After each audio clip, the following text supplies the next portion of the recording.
Good morning, good afternoon, good evening, everybody, wherever you are. Paul Elam here with A Voice for Men, and I am joined by none other than Dan Perrins on day 3 of his hunger strike, coming to us now from Toronto, Ontario, from the Cafe Center for Men and Families. Hey, Dan, how you doing, bud? I'm doing pretty good, Paul. It's nice weather. There was a little bit of rain today. It was cooled down, so yeah, it was a nice change. I enjoyed myself. I had my headphones plugged in and during the down times, and I just sat there, listened to music. I took it easy, interacted with the individuals coming by. If they were interested, then I said things to them. If they weren't interested, I just wished them happy day. Enjoy the architecture, because there's some wonderful architecture there. And you know that for a fact because you've been there. Yes, I have. They were working on that architecture the last time that I was up there, and it is a beautiful building. There's no doubt about it. And then across the street is I believe it's the original part of the Toronto University. Oh, okay. Very nice area all the way around. The park across the street there is pretty nice, and the building. But again, on a more serious note, Dan has engaged in a, excuse me. Oh, great. I get to sneeze right in the middle of my words there. Thank you. Stuff happens, folks. Anyway, Dan is on day 3 of his hunger strike in order to prompt the attention of the Canadian government and I think the media, who so far is trying to pretend like Dan doesn't exist and he's not having any part of that, but to bring attention to the fact that even though that half or more of the victims of domestic violence, intimate partner violence in Canada are men, there are no shelters for them whatsoever, or I think maybe nationwide there might be a handful of beds, but it pales in comparison to the services that men are excluded from that are provided strictly for women, and also to the open violation of Canadian law that's been going on by the media in individuals like Jeff Charlotte and Sharp Magazine and a lot of other people, quite frankly, who have covered men's human rights activists with libel and with false defamatory statements for quite some time. And Dan wants that changed. He wants the government to react to that. He wants them to do something about it. And he believes that so strongly that he has been willing to deprive himself of food and to spend his days in front of the Queen's Park Assembly Building, the Legislative Assembly Building, and quite serious business on day 3 without food here. First thing I want to ask you, Dan, is how are you feeling physically? I'm sure that the relief of the heat was welcome, but that's not the only physical challenge that you're facing right now. It is what it is. There might be times in the day where I feel a little weak, but it's no big deal. Just kick back, relax, enjoy the sunshine, the music, and just let them sit there and show depraved indifference to male suicides. Let them be known by their words and their actions. I'm there in peace. I'm there acting peacefully. I'm acting well within my rights under the Constitution of Canada and the law. There is a good rapport between those honorable individuals who stand guard at legislation build or Queen's Park there. And so they, I asked them a couple things, and they, give me guidance on what I can and cannot do, and I will not break those terms because we have a good relationship. We may be sitting there and saying, actually they have no comment really. They can't comment. That's the nature of their job, and I understand that. I respect that. But they can give me a heads up on the laws and the rules there, and I'm willing to obey them. Okay, up to the point where I'm no longer physically able. Now, why I say that is because I'm only permitted to protest there from 8 a.m. till 6 p.m. So there will come a time where I won't be able to shuffle off at 6 p.m. And at that point in time, I'm just going to park it there. from what I understand, they'll come by and ask me if I'm still, still alive. And when I become unresponsive, they will, they'll call an ambulance.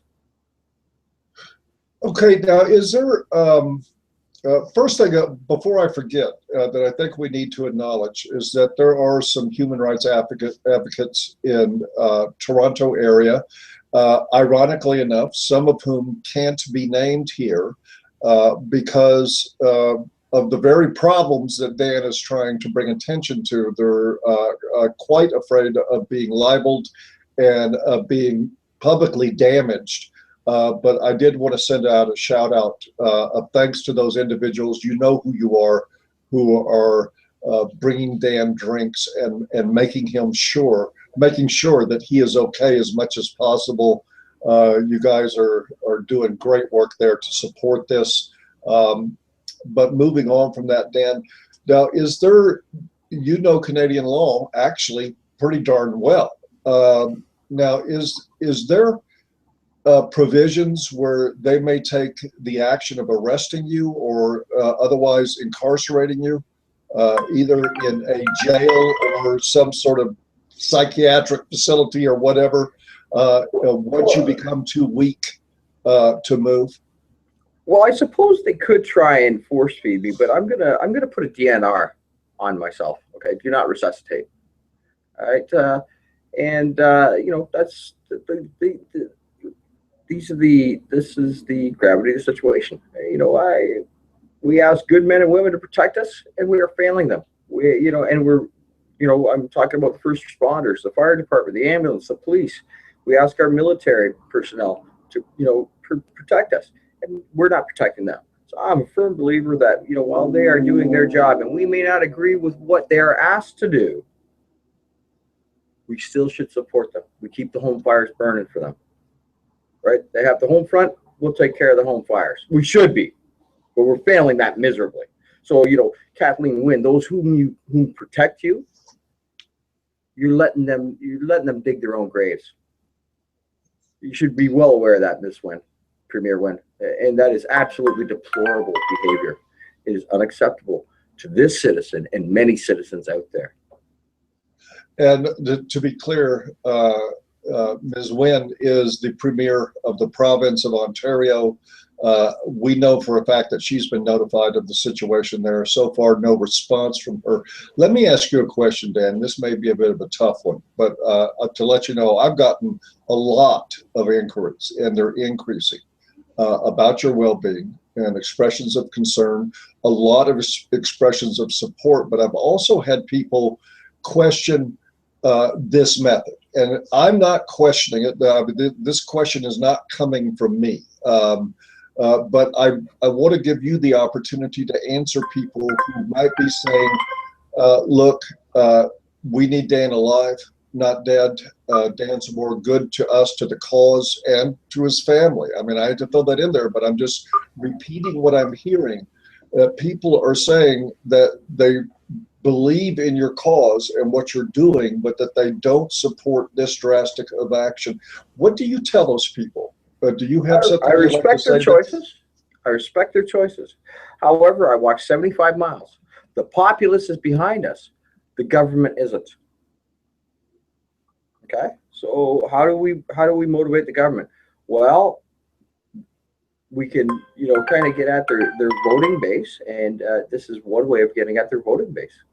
Their voter base. If they lose popularity, well, guess what? They go out next election, and somebody else comes in, and then a warning. It'll be a warning to all political parties. Do not ignore this issue. And I do get it. It is a pretty bold move on my part. But again, what makes my life more important than the 3 men in Ontario who committed suicide, the 8 men who committed suicide across Canada, and those military and first responders who lose all hope? My God, if we don't protect them, how can we expect them to protect us? And according with the numbers Dan just quoted, folks, what that means is that if you just look at the statistics of what is happening both in Ontario and across Canada, 24 men have killed themselves since Dan began this hunger strike. That's 24. And so for those of you who are challenging Dan's method here, I'm afraid I have to say, I'm sorry, but I think Dan's asking a valid question about what about those people, the silent ones, the ones you're not reading about, the ones you're not hearing about, that are, for instance, in Ontario, every 8 hours, there is a man that kills himself. And across Canada, it's more to the effect of every. Well, let me correct you there. Every All right. 3 hours across Canada, every 8 hours in Ontario. Yeah. I thought that's what I said, but who knows? Maybe you did. Maybe a little bit of like people tweet and stuff, and there's lots of commotion going on. I'm getting a sign made up, about a 6x8 banner with the numbers on it, and there's going to be another surprise tomorrow, and I've been given sanction to do it. Okay, well, that's going to be interesting. By the way, tomorrow we'll be coming to you from Dan Perrins' YouTube channel. So be sure to check that. It will be embedded in A Voice for Men after we're done tomorrow, but we're going to meet with Dan every day until this is resolved one way or the other, or every day that we can. And I hope really that we resolve this thing with a very healthy and satisfied Dan Perrins. And I'm hoping the government pays attention before this starts doing real damage to his body. Hunger strikes are deadly serious, folks. And for anybody that thinks this is a stunt, I'm telling you, I've known this man for years. He's not kidding about what he's doing. He is super dedicated, and agree with him or not, this is not a joke from him. And we need the government in Canada to pay attention to that, and the people in Canada, and importantly, the media. And yes, I'm going to ask right now out loud, National Post, Sun News, agencies that have been typically a little more friendly and open about men's issues and about what's going on with men's issues in Canada, you need to be there, please. This is how this tactic, if you will, works, is that you are the ones, the media are the ones that can bring attention to what Dan Perrins is doing. And if nothing else will work, perhaps the embarrassment to the government that they righteously deserve to feel, by the way, will have an effect toward the end of meeting Dan's very reasonable demands.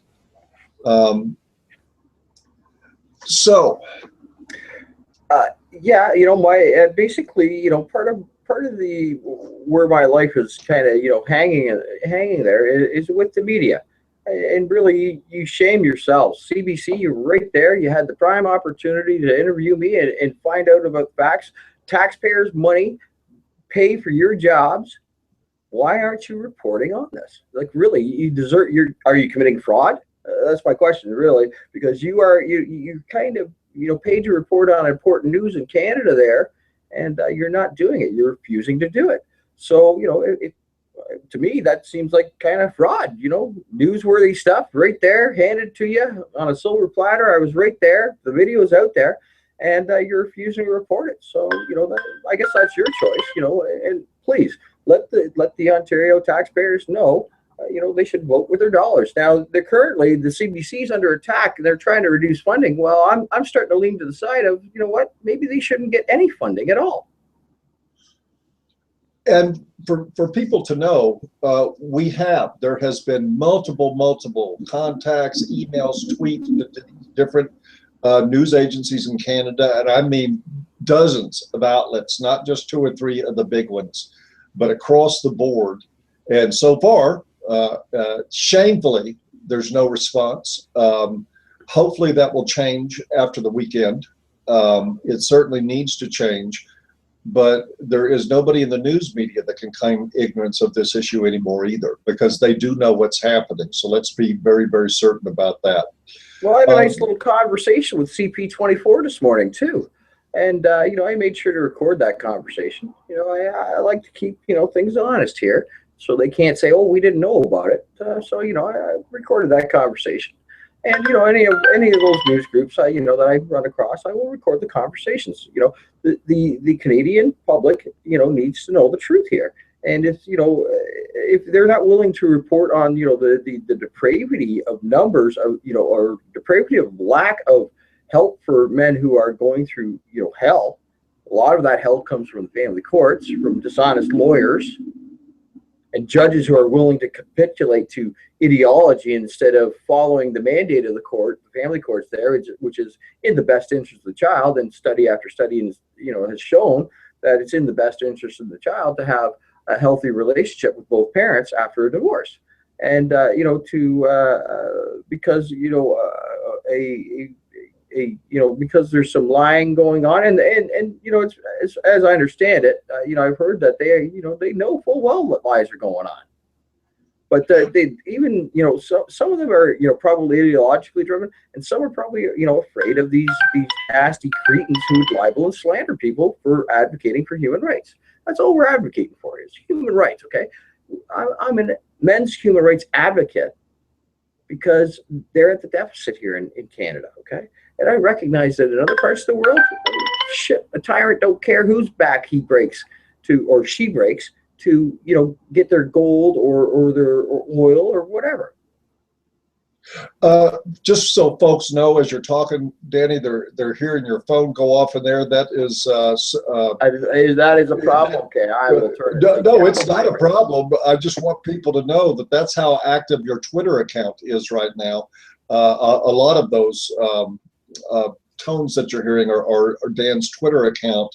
But this has been very, very active and robust in terms of getting a lot of people interested in these issues, involved in the tweeting that's going on. So that's a good noise. And we'd like to hear that going off every second and multiple times per second.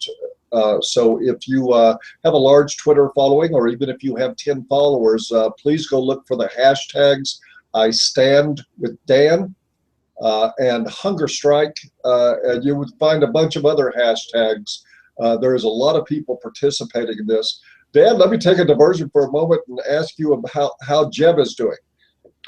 Well, he kind of gets a little, I would say, concerned. Like he'll come up and just kind of bury, nudge me with his head and bury his head, and he wants to be close to me, and he seems he is, as they say, man's best friend. He is right there. He did the 75-mile trek with me.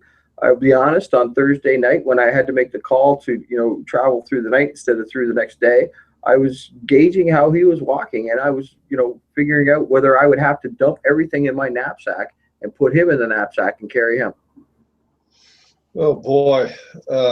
Gosh, he's not only man's best friend, but government's best role model for how to act. I'm sure he's been, well, I shouldn't assume, but I am going to assume that his company for you has been very comforting through this whole process.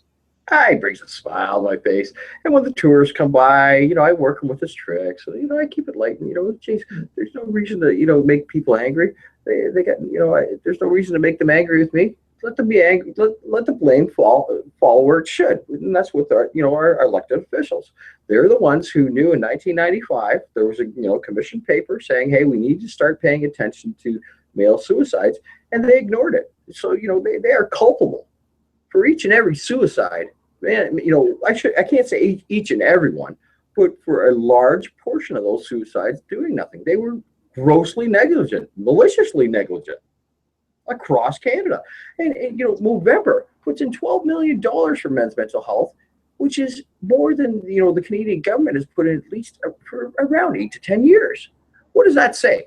So men have to turn to private organizations. Maybe we should start deducting our taxes. We gave money to men's mental health, and so therefore we're removing a portion of our taxes. Maybe that's what needs to happen. I don't know. There's taxation without representation, and I believe that's kind of illegal. That's fraud. Actually, I would say, yeah, that is fraud. They promise to look after us. They promise to offer services equal, but they're not. So that's fraud in my mind. Yes, and they will claim to this day that that's exactly what they're doing when they have absolutely no evidence to support that claim. And while there is a mountain of evidence that demonstrates they are indeed not uh, uh, following the pursuit of equal representation, Dan is absolutely correct about that. It is a fraud on the people. And again, folks, we're talking about sons, brothers, husbands, fathers of Canadian families that we're losing. And the ideological, I would say, the ideological inclination there is to just ignore all that. Let those families suffer. They don't care about the women in those families. They don't care about those men's daughters or sisters or mothers. They just don't care. What's more important is the ideological perspective being towed, that the government will toe the line of feminist ideology. Let's call it what it is. It is not anything but feminist ideology that so overtly tries to deny the issues of men and boys. Dan Perrins is honestly working and doing brave things. I've never heard in my life, I got to be honest, and this is not blowing smoke. I've known of people that have been on hunger strikes. We ran a recent repost of Barry Williams' interview, who did a hunger strike on men's issues back in the 70s. But I've never heard of anybody walking 75 miles and then entering a hunger strike. And we got to challenge the Canadian government and the Canadian media to wake up and pay attention to this, because this is a dangerous action. We're not taking a stand to talk Dan out of anything or into anything. He's a grown man. He's of sound mind, and he's making a choice for what he believes in. It would be nice if some of the Canadian politicians would do something really important for what they believe in and for the oaths of office that they have sworn to uphold when they take office in Canada. And right now, it's not happening. They're watching a man go hungry at their doorsteps. There's literally put his body into a starvation state, and so far, just yawns. It's like, they're pulling an ostrich, right? So they're sticking their head in the sand, and they got their arse up in the air. And I do hope that the Canadian public makes use of that, and votes them out of office. That's the power here, and that's what's at stake. And make no mistake, there, honorable members of provincial parliament, it is your sons that are at risk, not my sons. I have no sons. My hairy son, he'd be fine. Okay, I seen a long time ago. I made the choice. You know what? This world is just too messed up to bring another soul into. I seen that coming down the pipeline a long time ago, and I made that decision. And I've stuck by it. Mind you, if a child, was, if through luck or happenstance or whatever, that a child would have come along, I would have, loved that child dearly. You can see how I treat my dog. Imagine how much love and compassion and care I would put into raising a child. We believe you, Dan. I certainly do. And look, we're going to, again, that's going to just about wrap it up for us. Dan, is there anything else you want to add tonight? Any message to any particular individuals, to agencies, media, anybody that you want to add to this before we close? Well, I'd just like to point out the last time I was able to find Section 300 of the Criminal Code used, that what happened was the restaurateur had a restaurant critic come through, got a bad review, and so the restaurant owner, a woman, photoshopped that woman, the restaurant critic's head onto porn pictures and stuff like that. No, kind of, it's nasty, nasty light. But what is the libel that is being spread about men's human rights activists is 1,000 times worse. Now, that restaurant owner, I believe it was 30 days she got. So, if you wish to keep on, skirting the law and thumbing your nose at the law, have at it. But I swear by God, you might just end up with a warrant waiting for you at the border, or I'll do a pre-enquête hearing, and I'll have it all documented. Okay, all the paperwork documented, because I can lay a private information and have it done, but it shouldn't fall upon my shoulders with irrefutable evidence, such as what's in Sharp magazine. Okay, shouldn't fall upon my shoulders to do that. That's why we pay our government officials. Okay, maybe we need to just stop paying taxes, plain and simple. Boom, until they start paying attention to us. On that note, I'm going to say peace, guys, and I respect those who are questioning support. I respect your choices, and I understand. Yeah, it's a fairly serious thing. But like I said, I did 75 miles. The people support it. It's the government that don't support it. So make sure to vote. Hey, and I'm also going to point out that my amnesty for this week is done. Okay, tonight midnight, the mental health week is done, and those who have those who took a stand against, well, I've got recordings. Okay, and I know my rights under section 183 of the Criminal Code of Canada. As long as I'm party to the conversation, I have the right to record. And so I was party to those conversations all the time. And yeah, you may want to think about your options here, because I've got nothing left to lose. You guys, the corrupt system made it so that I really have no worries if I die. I'll make sure Jeb's taken care of. But that's it. If I happen to pass on because of this, well, the blood is on your hands. You are entrusted with the upkeep and health and welfare of your citizens.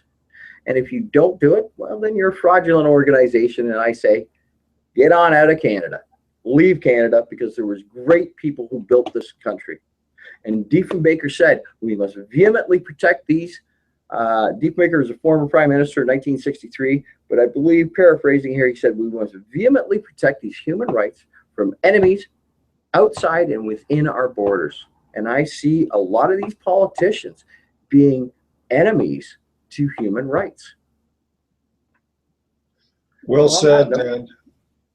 Ladies and gentlemen, Dan Perrins coming to you from Toronto at Cafe's Center for Men and Families, day 3 of his hunger strike.